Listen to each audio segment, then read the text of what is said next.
Meeting 3 of the Standing Senate Committee on Education will come to order. First announcement is we have an overflow room in room 131.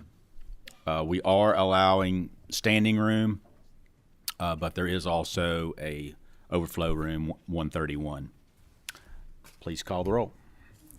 Senator Carroll. Senator Givens. Senator Higdon. Senator Meredith. Senator Neal. Senator Rawlings. Senator Reed. Senator Thomas. Senator Williams. Senator Wilson. Senator Wise. Here. Vice Chair Tishner. Here. Chair West. Here. We have a quorum. We are duly constituted to conduct business. I'll go through the normal education announcements. Please silence your cell phones. There's no signs allowed in the committee rooms. If you do wish to speak on a particular bill or measure, you need to sign up on the sign-up sheet in the back. First and foremost, do we have any introductions from members at this time? Senator Givens is first. Mr. Chairman, thank you, and I am pleased and honored to have with me Evelyn Masters today that's shadowing me. She is a student and a friend of a young lady, a granddaughter of a close family friend, and I'm thrilled to have Evelyn here today. Evelyn, thank you for joining me. Welcome to Education Committee.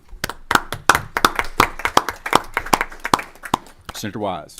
Thank you, Mr. Chairman. I have 3 educators from the Taylor County School District. If they would stand, John Tuning, Carlotta Johns, and Shannon Cox, who are with me this morning, as well as Representative Pollack in my office discussing education issues. Thank you all for being here.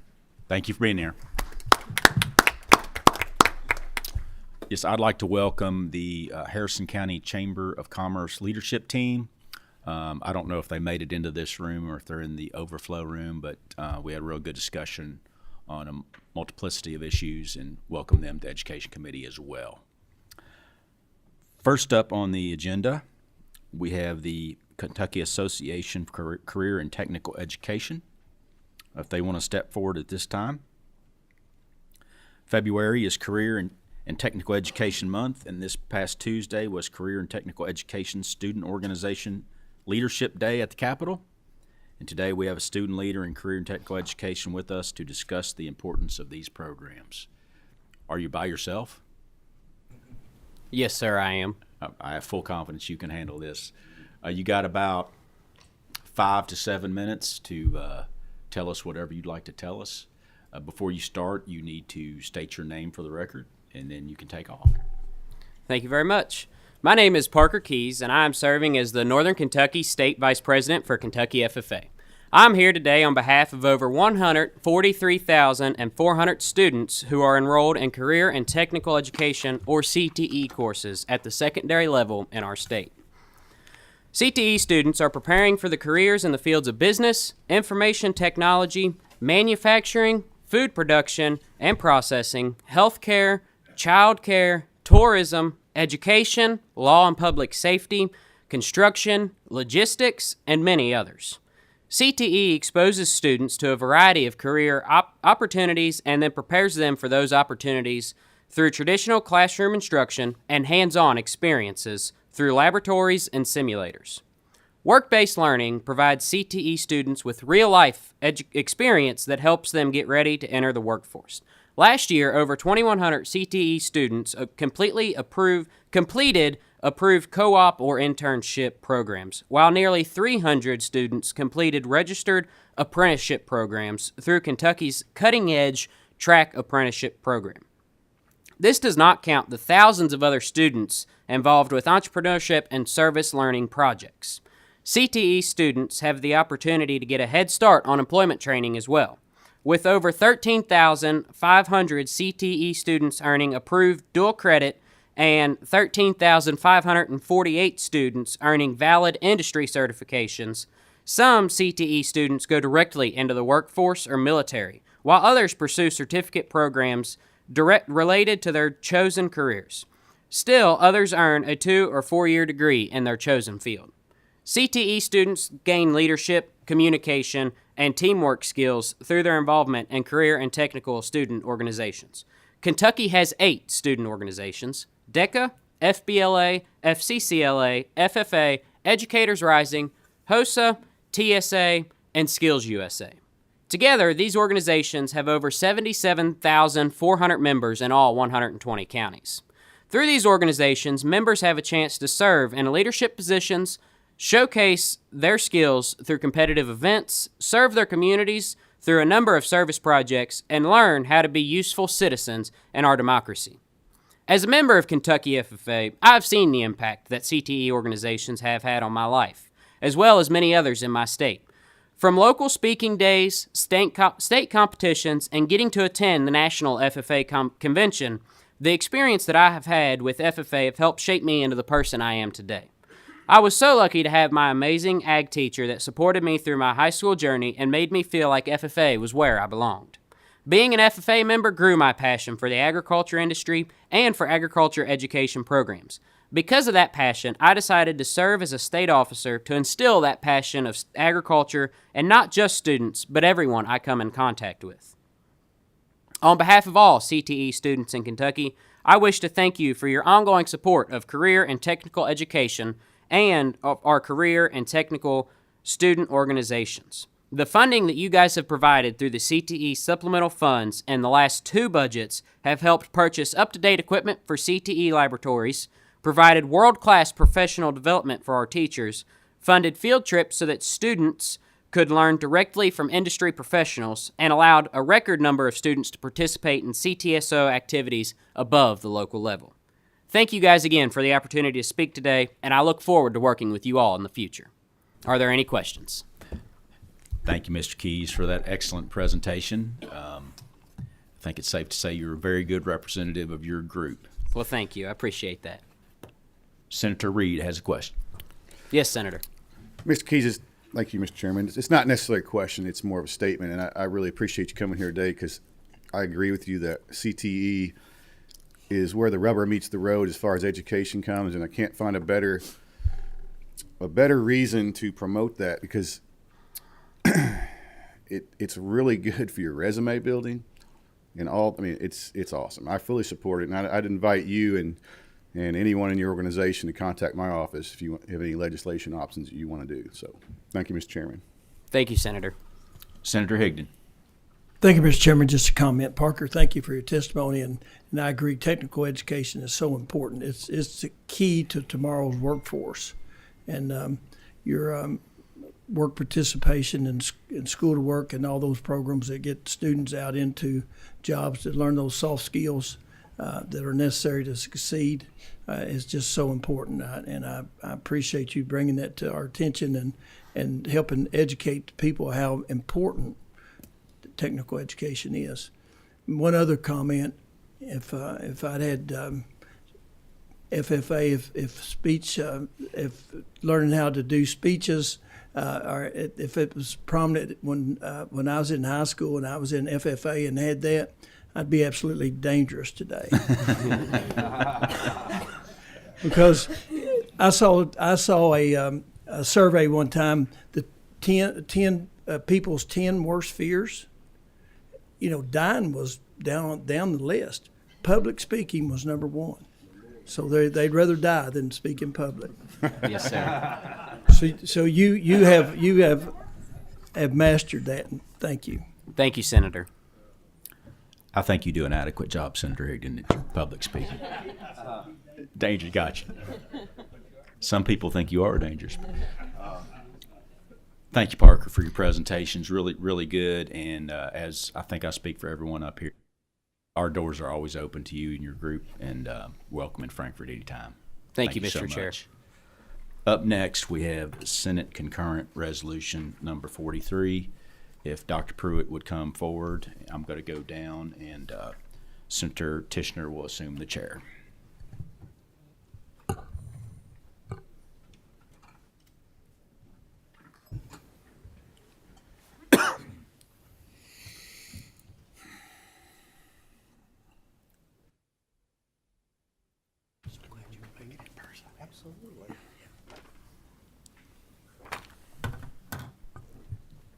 Senator West, if you and your guests could introduce themselves for the record, and then please proceed.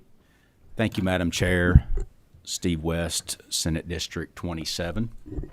Stephen Pruitt, President of the Southern Regional Education Board. My name is Linda Tyree. I am, sorry about that. I'm Linda Tyree, and I am the Director of the Kentucky Crisis Response Team. Please proceed. Thank you, Madam Chair. What you have before you today is Senate Concurrent Resolution 43. This is a product of SREB and the work they've done, good work that they've done. I first found out about this at an SREB meeting along with Senator Wilson. We were attending. This is a new initiative they've started, and Dr. Pruitt, everyone here is familiar with Dr. Pruitt, and he'll give you all the details. But something really important that I think we can do if the state gets behind it and supports it, it will be crisis counseling on demand for a much smaller cost than we would otherwise have to pay in those situations. And so without further ado, I'll let the speakers jump in and detail all the good work that SREB has done on this. Thank you, Senator West, and thank you, Madam Chair and committee. It's great to be in Kentucky. Actually, I had to put my coat on this morning, my gloves. In Atlanta, we don't quite have it as cool as it is here, but we also don't have it as pretty as we do here. So it's always great to be here and get to spend a little time. So, Senator West, I just want to say thank you for bringing this and for your great partnership and helping us think through a lot of this. Given where we are here in the Commonwealth, I'm going to begin a little bit farther back than I do when I talk about this in other states, because I think it's important that you know where this comes from.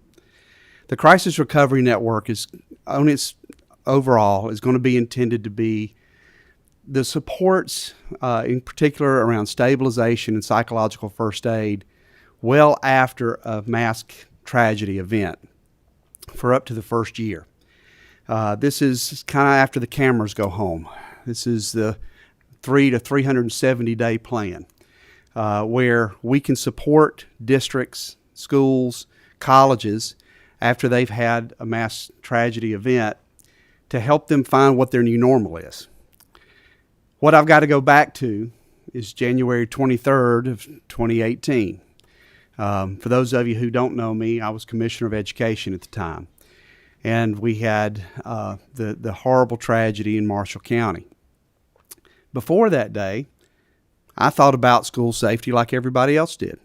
You want to do everything you can to minimize and mitigate any kind of threat. You want to be prepared for if it happens, what do you do when it's going on? But I went and spent a little over a week at the school after that happened. I went down the second day, so I went down on the 24th and stayed for the next week. I took a couple of staff members with me. I said, don't bring your nice clothes. Don't bring your, we're just put on a polo and bring your jeans because we're going to work. Which, by the way, I should apologize for not having a tie on today, but when I came through TSA, they decided to check my bag and zipped my tie up in the zipper. And so good lesson is put your tie in the middle of your suitcase, not at the edge. So we went down there or over there, I guess. And my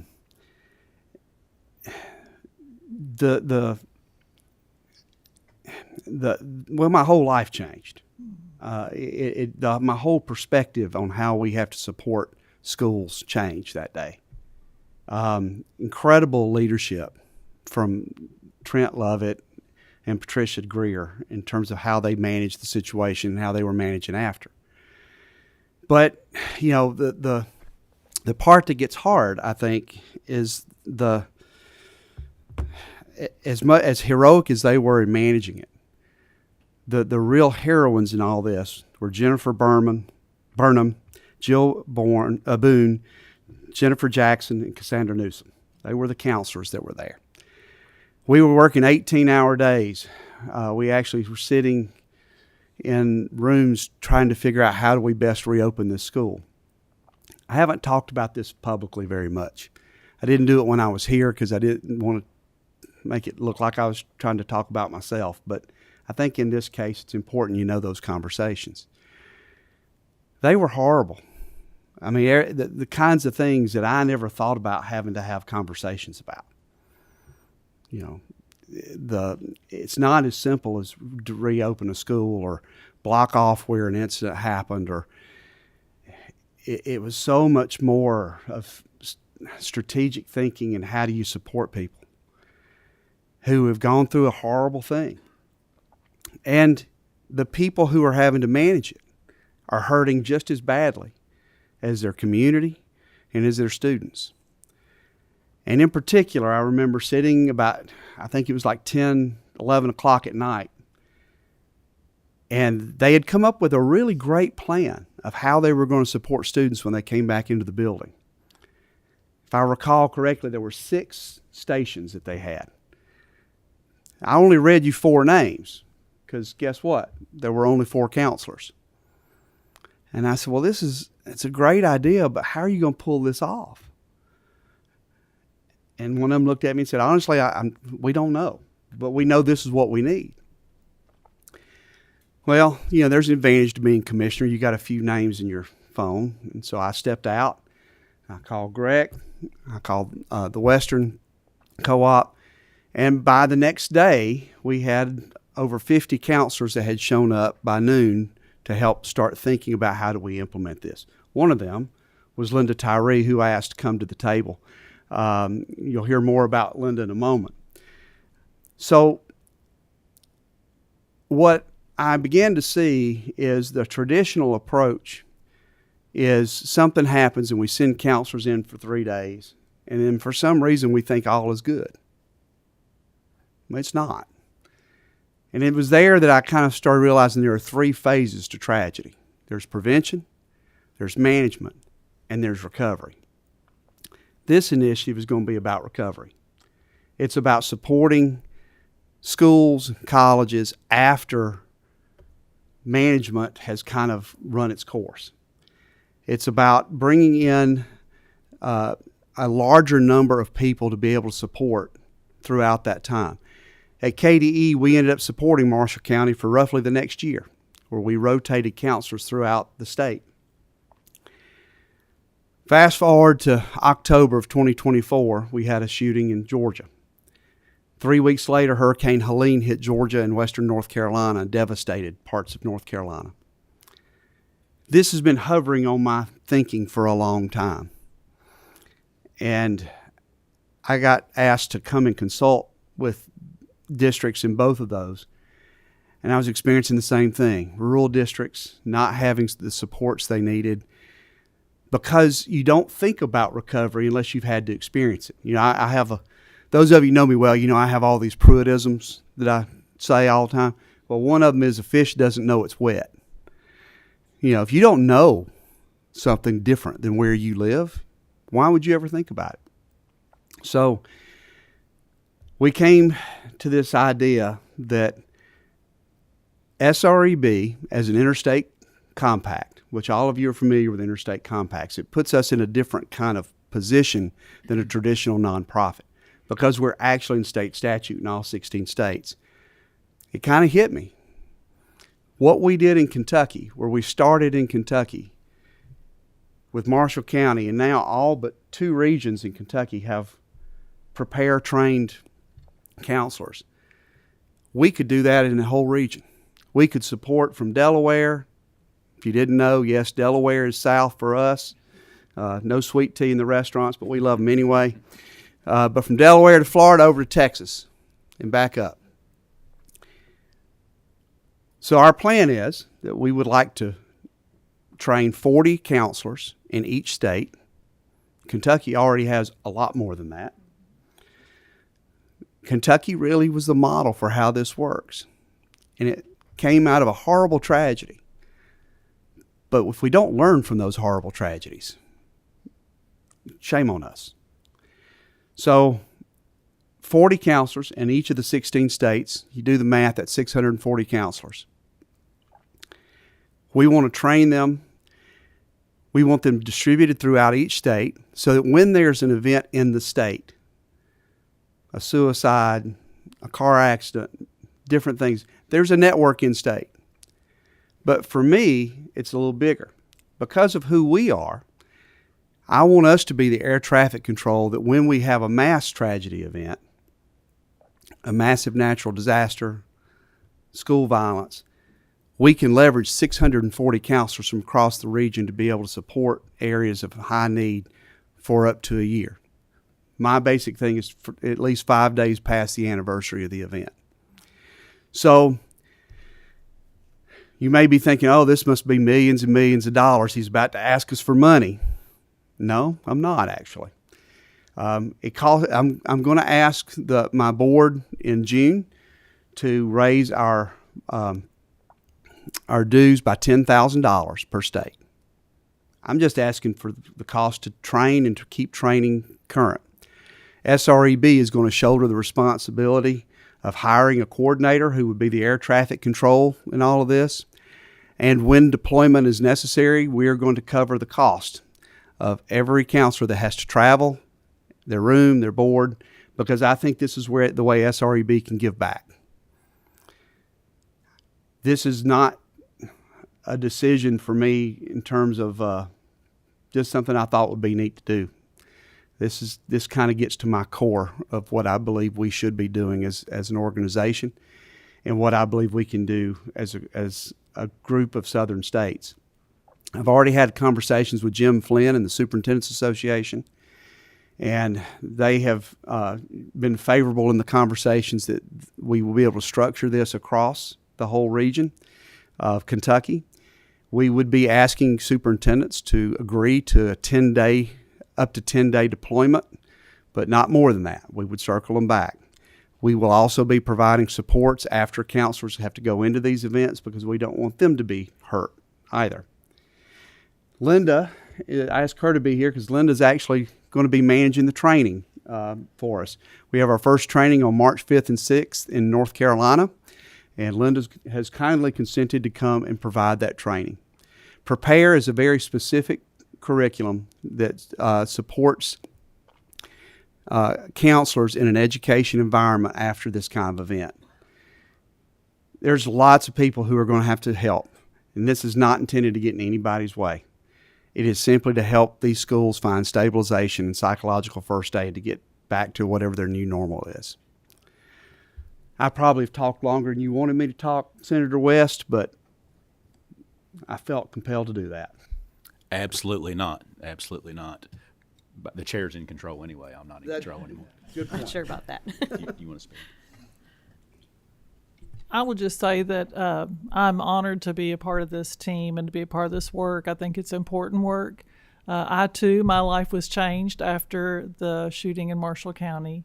I was, at the time, the president of the Kentucky School Counseling Association. You all have seen me at this table before as we lobbied for the Safety and Resiliency Act.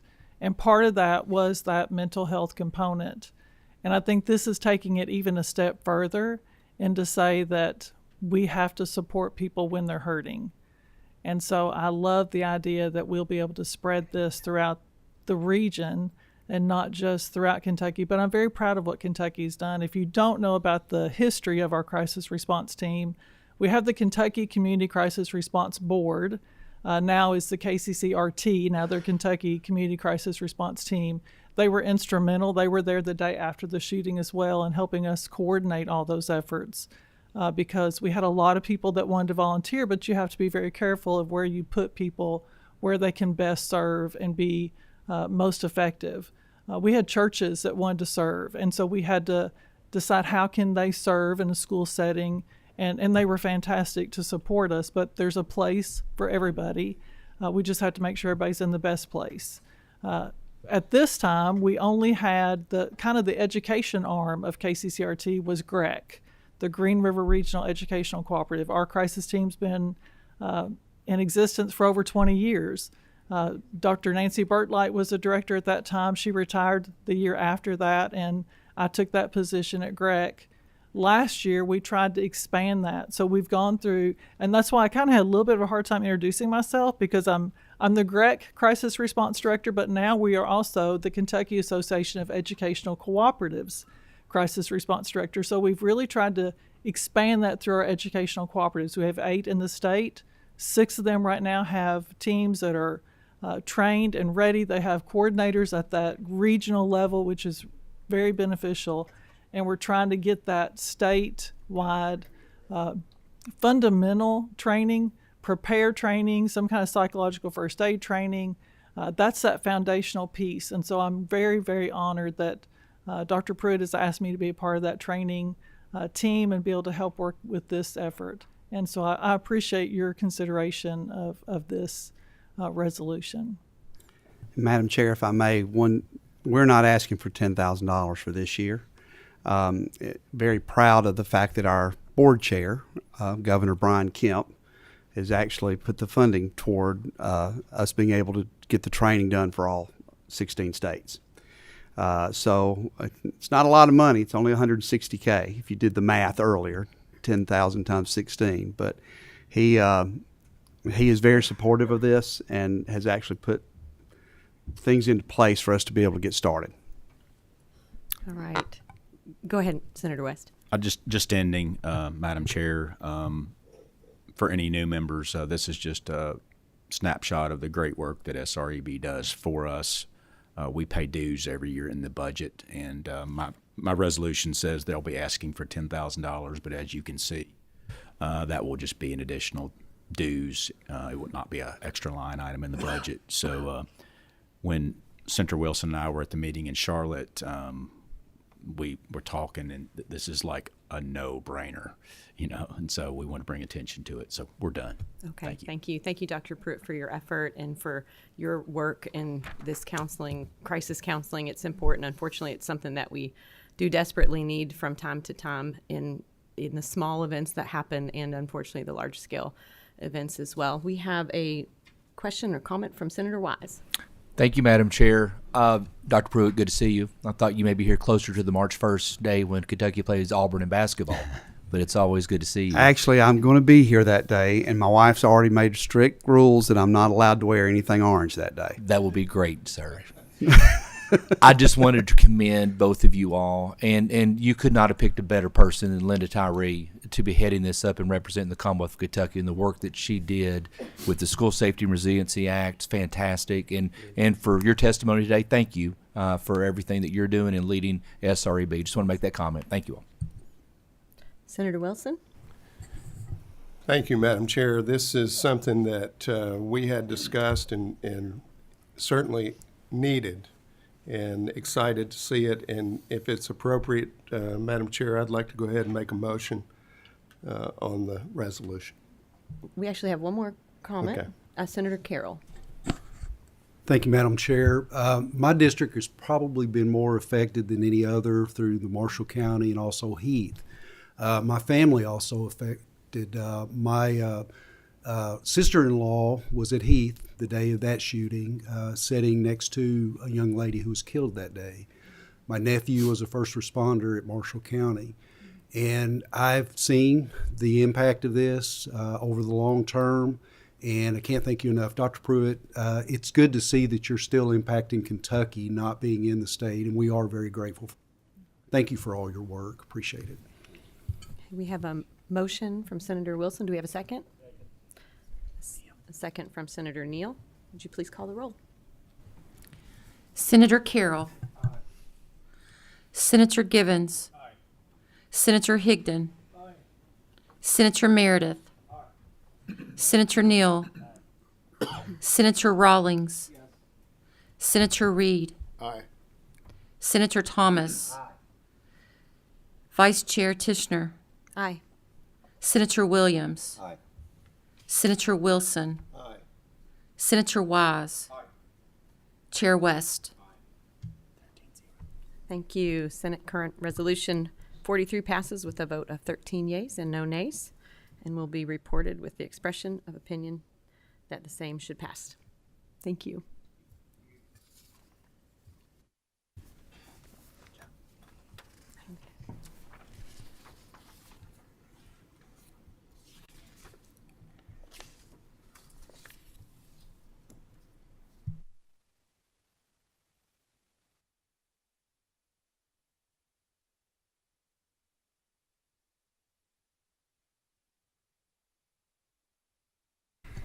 Up next, we have Senate Bill 77, an act relating to the Education Professional Standards Board. Bill sponsored by Senator Matthew Deneen. Please state your name for the record whenever you are ready, and proceed. Senator Matt Deneen, District 10. Mason Dyer, Association of Independent Kentucky Colleges and Universities. Thank you, Mr. Chairman and committee members. In the spirit of the short session, this is truly a bill that fits this session. It is a cleanup bill. It simply cleans up some prior language when it comes to filling the slots on the Educational Professional Standards Board. In the previous language, our small colleges and universities, our independent colleges and universities, may not have had a chief academic officer that they could send. What this bill does, it simply clarifies that they can also, a person that can serve on that board is someone from their head of their education department that is involved in certifications. So we want to make sure that our small colleges and universities across the Commonwealth that are doing such a wonderful job in producing a lot of our teachers and educators have that representation on the board as it is duly noted and needed. So that's what this bill does. It's simply a cleanup bill, and I will refer to, I'll take any questions that you may have, and I'll also allow Mr. Dyer to speak. Thank you, Mr. Chairman. Senator Deneen. This is a very simple bill. I don't have a lot to add. We are very committed to the work of preparing Kentucky's teacher workforce. 17 of our 18 member colleges and universities offer teacher preparation. We already have a seat at the table at EPSB. This just makes it easier for the governor to fill that seat with one of our qualified teacher prep people. So appreciate your consideration of this bill. Thank you so much. We have a motion to adopt. Before we get into that, Senator Neal, there is a committee sub. Do we have a motion to adopt the committee sub? We have a motion. Do we have a second? We have a second. That's a voice vote. All in favor of the sub to Senate Bill 77 will say aye. Aye. Opposed, nay. Ayes have it. Motion carries. Sub is adopted. At this time now, we'll get into any questions. Do we have any questions from members of the committee on SB 77? Motion on the bill as amended. Seeing none, we have a motion on the bill as amended. Do we have a second? We have a second. Please call the roll. Senator Carroll. Senator Givens.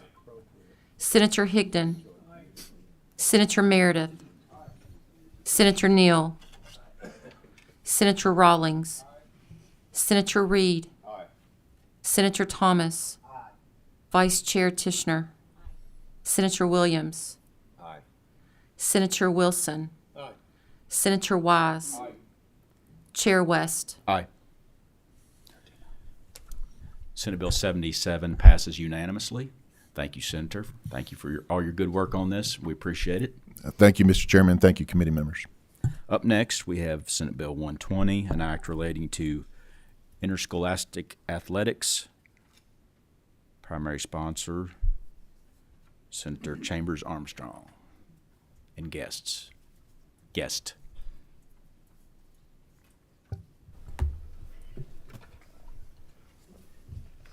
You know the deal. Whenever you're ready and prepared, state your name for the record. Whenever you're ready, the floor is yours. Great. I'm Cassie Chambers Armstrong. I'm the senator for the 19th District. My name's Chad Collins. I am the general counsel for the Kentucky High School Athletic Association. May I proceed, Mr. Chair? The floor is yours. Thank you. First, I'd like to start off with some thanks. And the first is to you, Mr. Chairman, for being a sponsor of this bill and also being a champion of it, as well as the cause of keeping our student athletes safe. Thank you. It's been a privilege to work with you on this. And I also want to thank the Kentucky High School Athletic Association for all the things they do for our student athletes and for being a partner in this effort as well. So I grew up playing sports in Kentucky, and I was lucky that it taught me so many important lessons. It taught me how to be a teammate. It taught me what it means to set and accomplish goals. It taught me how to push myself. And I was lucky that I had amazing coaches along the way that guided and inspired me. I still remember Coach Morin with her baby in a stroller during our track workouts, giving us life advice when she would run with us in the last lap of our mile workouts as we would huff and puff towards the finish line. And unfortunately, we know that not every child has that same experience. And there are, unfortunately, some times that some people in high school sports seek to exploit their position of trust. And my heart hurts for the children who have shared their stories about being abused and that abuse being perpetrated by someone they were supposed to be able to trust. We also know that coaches, as trusted confidants and community members, are uniquely positioned to spot child abuse, whether that abuse is being perpetrated by another person working in high school sports, perhaps a family member of a child, or by someone else. And so that's why this bill seeks to empower coaches to understand their role in reporting child abuse. Under Kentucky law, any person who has reason to suspect a child is being abused, a reasonable reason to suspect a child is being abused, has a duty to report that abuse. This bill would include information on that existing law, we're not changing the law, and how to make a report under the law as part of coaches' training. This training is already ongoing in Kentucky statute, and it covers things like head injury prevention, heat injury prevention, and more. This bill would simply add a short section on child abuse reporting. Additionally, this bill would inform parents and students of laws meant to protect our student athletes by including this information on the annual sports participation form. This form, which already contains statutorily mandated information, would tell students and parents that they have a right to report abuse to any adult and contain information about how they can make a report. At its core, this bill is about educating our parents, our coaches, and our kids. We all have a responsibility to keep our kids safe, and I hope that this bill can be a small step in that direction. And with your permission, Mr. Chair, I'd like to let Mr. Collins say a few words. Please proceed. Thank you. Well, Commissioner Tackett and our member schools, including the Board of Control, send their greetings and thank you for the opportunity to meet with you and share our thoughts and be consulted. I think Senator Armstrong really did a good job of summarizing the provisions. It really includes two components. Number one, taking some time to make sure our families are informed as to what the law is and what the expectations are. And number two, when we're doing some of the training that we conduct on an annual basis, we're going to focus in on this issue and make sure that they understand what the law says and what is expected of them. The overall goal, the overall hope is that our student athletes have a fun and meaningful opportunity to participate in athletics and further their education, and we're glad to be a part of that. Thank you so much. Anything to add at this time before we open it up to questions? I appreciate the opportunity, and I'm happy to answer any questions. Thank you so much. Do we have any questions or comments from members of the committee on this initiative? I have just one comment. Sometimes this seems like a small thing, and it is a small thing in a good way. It's not an onerous, new, big bureaucracy or something that we're doing. It's just a small thing, but sometimes the smallest things have a very, very large impact. And if we can do this and prevent 1, 2, 10 cases or whatever, it's a very, very big thing. So appreciate you bringing this. Appreciate the language from KHSAA and all the good work. So, Senator, all of a sudden we have some questions. Senator Higdon. Thank you, Mr. Chairman. Just I read KRS 620.030 and it talks about reporting, but what is the legislative intent of reporting these coaches or those in authority? Who do they report this to? So the training would include information. Kentucky law, as it stands in the section you cited, says that anyone who has a reason, or I don't have the exact language, but it's a reasonable sort of suspicion that a child is being abused, has to take certain steps to follow through. There are categories of people that you can report that to satisfy your duty.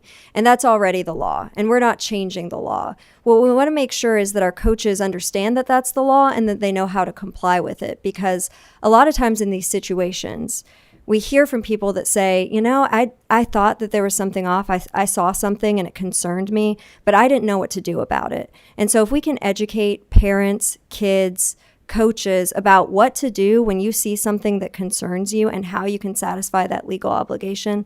I think the goal is then that's how we keep kids safe. That's how we intervene. Okay, thank you. I guess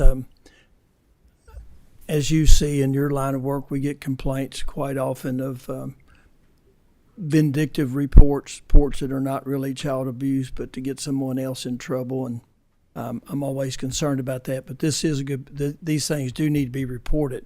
I'm just concerned about who they report it to, and if there's any verifying of the facts before a person is, I guess, actually accused of a crime. Yes, there is a process every time that you receive one of those reports.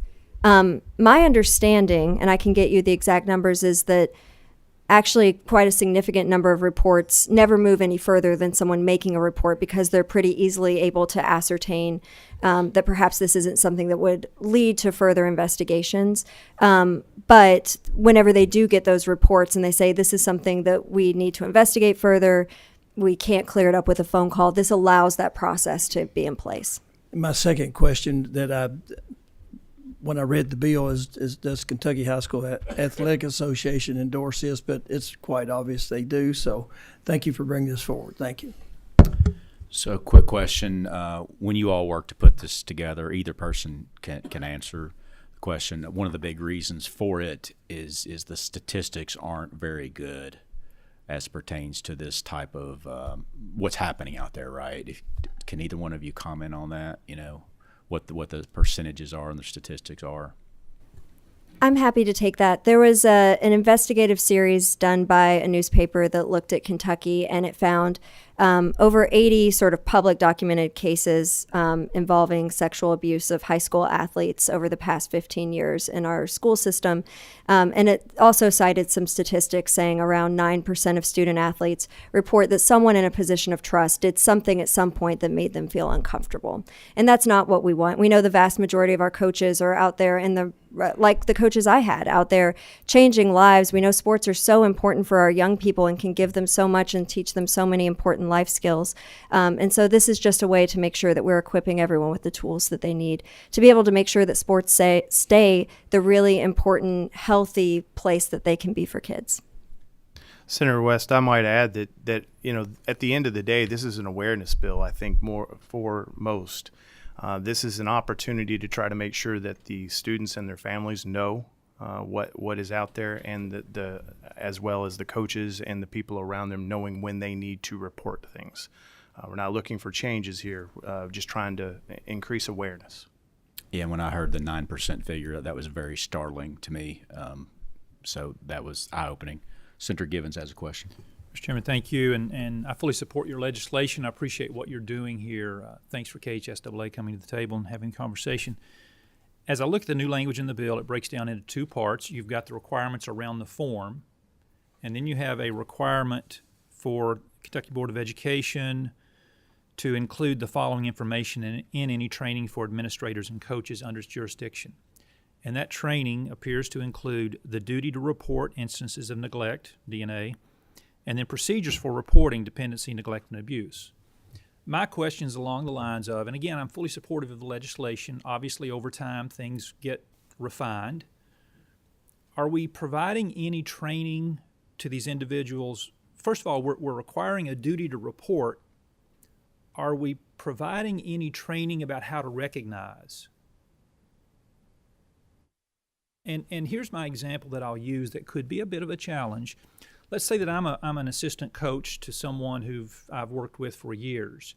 I've had no training in this space to actually recognize what dependency, neglect, and abuse looks like. I know things that are clearly defined as right and wrong, but gray is the space it's always hard to know. I've got an allegiance to this coach that I've worked with for years. I've got a strong feeling something's not right, but I've not been trained to notice what right is in this space. Help me some here. Senator Givens, what I would point to is I think the framework that we're going to see in a lot of this training is going to come in, and I know you're familiar somewhat with our system, is we have an annual rules clinic that all coaches are required to attend. We see a lot of these components being satisfied through that training. There's also another training that we would be looking at as well. But to get to the heart of the question that you have, I think that is something we're going to have to spend some time developing and making sure that we're giving them the right information as well as the tools. The beauty of high school athletics right now is that when it comes to coaches, we have coaches that are paraprofessionals that aren't teachers during the day, but we have quite a few that are. Those teachers that are, coaches that are in the classroom teaching every day are receiving some very finite training right now already in that.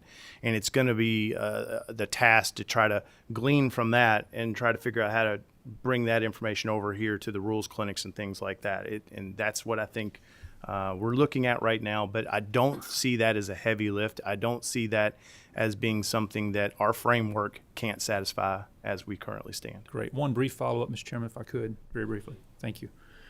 So under current statute, we require background checks for anyone interacting with any of these students.